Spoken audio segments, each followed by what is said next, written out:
பற்ற வச்சுக்கலாம். இப்போ கொஞ்சம் எண்ணெய் ஊற்றிக்கலாம்.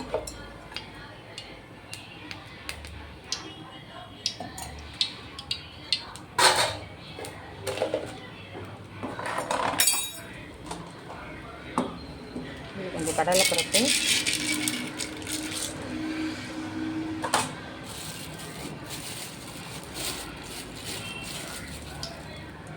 கொஞ்சம் உளுந்து சேர்த்துக்கலாம்.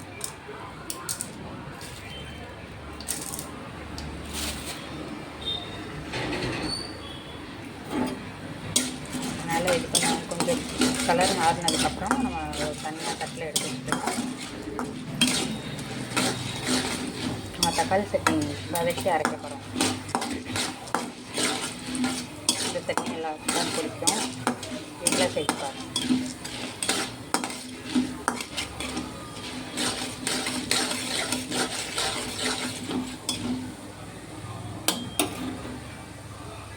இதெல்லாம் ஆட் பண்ணியாச்சு.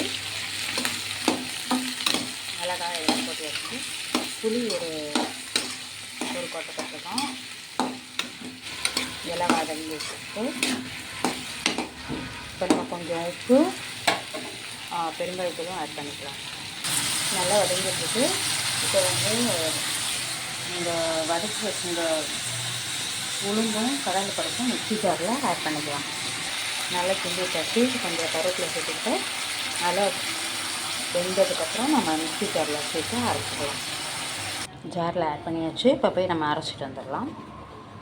அடுப்பை பற்ற வச்சுக்கலாம். இப்போ இதில் எண்ணெய் ஊற்றிக்கலாம்.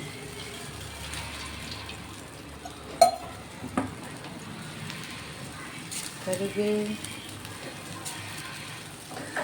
நல்லா வெடித்ததுக்கப்புறம் நம்ம இப்போ சட்னியை போட்டுக்கலாம். சட்னி நல்லா கொதிச்சு வந்தோன்னா நம்ம ஆஃப் பண்ணிடலாம்.